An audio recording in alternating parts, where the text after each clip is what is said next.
जय हिंद। आज हम लोग एसएससी एमटीएस 2022 का सेट नंबर 21 को यहाँ पे डिस्कस करने वाले हैं। 21 को यहाँ पे डिस्कस करेंगे और हम टोटल जो एग्जाम हुआ था आपका 48 सिप में ये एग्जाम हुआ था और हम 21 नंबर को यहाँ पे डिस्कस करने वाले हैं। चलिए स्टार्ट करते हैं अपने वीडियो को। इस वीडियो को स्टार्ट करने बता दें कि हमारा जो टेलीग्राम चैनल है डिस्क्रिप्शन में दिया गया है, आप वहाँ से लिंक को डाउनलोड करके आप कॉपी करके आप वहाँ पे सर्च कीजिएगा टेलीग्राम में, तो आपको मिल जाएगा। इंपॉर्टेंट PDF है, प्रीवियस ईयर पेपर है और कुछ बुक्स हैं। चूना पत्थर, खड़िया और संगमरमर जो आपका कैल्शियम कार्बोनेट के विभिन्न रूप होते हैं। तो चूना पत्थर हो गया, खड़िया हो गया और संगमरमर हो गया, किसके रूप में आते हैं? तो आपका कैल्शियम कार्बोनेट के रूप में मिलते हैं। नेक्स्ट है मध्य प्रदेश के खजुराहो मंदिर वास्तुकला की कौन से उदाहरण है? तो ये आपका नागर शैली का एक उदाहरण है। तो मध्य प्रदेश में खजुराहो मंदिर वास्तुकला की नागर शैली का उदाहरण है। तो मध्य प्रदेश में जो मंदिर होता है आपका खजुराहो मंदिर, वो मंदिर वास्तुकला की नागर शैली का एक उदाहरण है। नेक्स्ट है स्वामी विवेकानंद का असली नाम क्या था? तो आपका नरेंद्र नाथ दत्त इसका करेक्ट आंसर हो जाएगा। स्वामी विवेकानंद का जो असली नाम था नरेंद्र नाथ दत्त इसका करेक्ट आंसर हो जाएगा। नेक्स्ट है अंतर्देशीय पोत बिल 2021 बंदरगाह, नौवाहन और जलमार्ग मंत्रालय से जुड़ा हुआ है। अंतर्देशीय पोत बिल 2021 बंदरगाह, नौवाहन और जलमार्ग मंत्रालय से जुड़ा हुआ है। नेक्स्ट है अलारमेल वैली जो है भारत के किस शास्त्रीय नृत्य से संबंधित है? तो आपका भारतनाट्यम से संबंधित है। अलारमेल वैली जो है आपका भारत के किस शास्त्रीय नृत्य से संबंधित है? तो आपका भारतनाट्यम से संबंधित है। अलारमेल वैली इसका करेक्ट आंसर हो जाएगा। एक वर्ष में प्रति 1000 व्यक्तियों में जन्म लेने वाले जीवित शिशुओं की संख्या को हम जन्म दर कहते हैं। एक वर्ष में 1000 व्यक्तियों में जन्म लेने वाले जीवित शिशुओं की संख्या को हम क्या कहते हैं? जन्म दर कहते हैं। नेक्स्ट है क्वेश्चन 7 कर रहे हैं।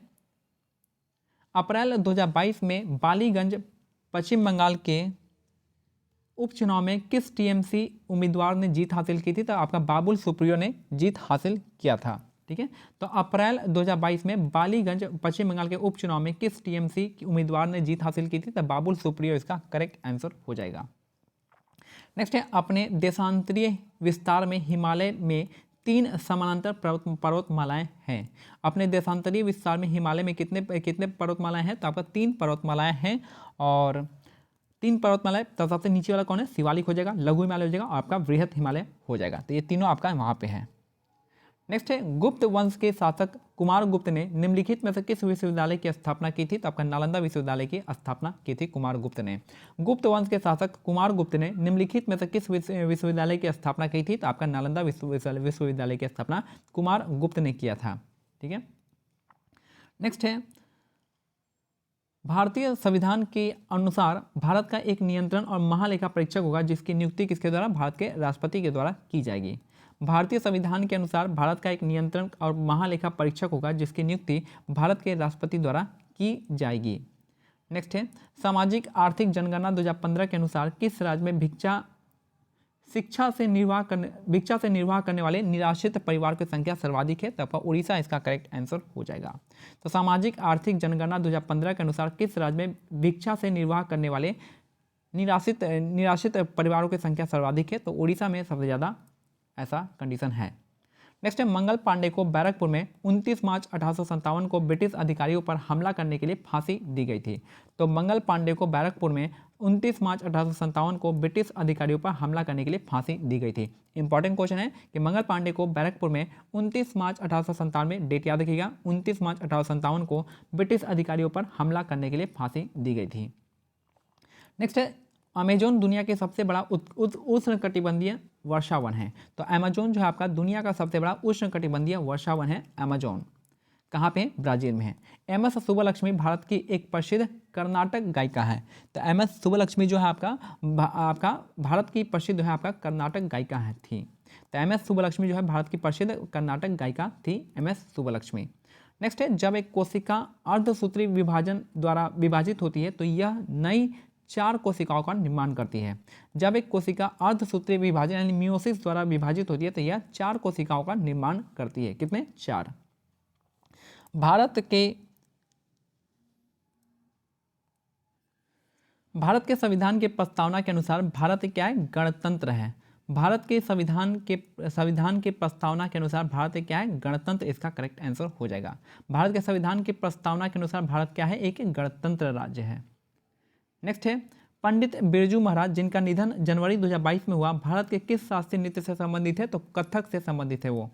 पंडित बिरजू महाराज जिनका निधन जनवरी 2022 में हुआ, भारत के किस शास्त्रीय नृत्य से संबंधित है? तो कथक से संबंधित है पंडित बिरजू महाराज। नेक्स्ट है, भारत में हेमाटाइट अयस्क का सबसे बड़ा भंडार निम्नलिखित में से किस राज्य में पड़ता है? तो आपका ओडिशा राज्य में पड़ता है।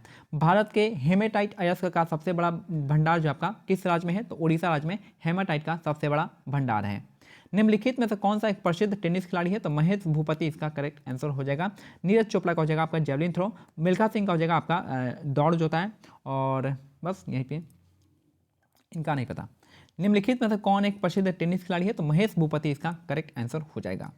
नेक्स्ट है, निम्नलिखित में से कौन सा कोशिकांग किसी भी बाहरी पदार्थ के साथ साथ घिसे पीटे कोशिकांगों को पचाकर कोशिका को साफ रखने में मदद करता है? तो लाइसोसोम इसका करेक्ट आंसर हो जाएगा।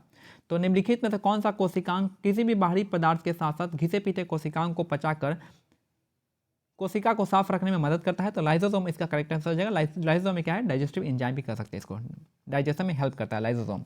पुलकेशिन प्रथम जो है दक्षिण भारत के चालुक्य वंश से संबंधित है, यानी संस्थापक है। तो पुलकेशिन वन जो है आपका दक्षिण भारत के चालुक्य वंश से संस्थापक है, पुलकेशिन वन इसका करेक्ट आंसर हो जाएगा। नेक्स्ट है, पड़क्कल नृत्य उत्सव भारत के किस राज्य में आयोजित किया जाता है? तो कर्नाटक में आयोजित किया जाता है। पड़क्कल नृत्य उत्सव भारत के किस राज्य में आयोजित किया जाता है? तो कर्नाटक इसका करेक्ट आंसर हो जाएगा। नेक्स्ट है, मनिका बत्रा किस खेल से जुड़ी है? तो टेबल टेनिस इसका करेक्ट आंसर हो जाएगा। मनिका बत्रा का संबंध किस खेल से है? तो टेबल टेनिस इसका करेक्ट आंसर हो जाएगा। मनिका बत्रा किस खेल से जुड़ी हुई है? तो आपका टेबल टेनिस इसका करेक्ट आंसर हो जाएगा। मनिका बत्रा का संबंध टेबल टेनिस से है। नेक्स्ट है, विंग्स ऑफ फायर किस भारतीय वैज्ञानिक की प्रसिद्ध आत्मकथा है? तो एपीजे अब्दुल कलाम इसका करेक्ट आंसर हो जाएंगे। विंग्स ऑफ फायर जो है किस भारतीय वैज्ञानिक की प्रसिद्ध आत्मकथा है? तो एपीजे अब्दुल कलाम इसका करेक्ट आंसर हो जाएगा, एपीजे अब्दुल कलाम। और लास्ट क्वेश्चन है कि भारतीय लघु उद्योग विकास बैंक, जिसको हम सिडबी के नाम से जानते हैं, यह भारतीय रिजर्व बैंक द्वारा विनियमित होता है।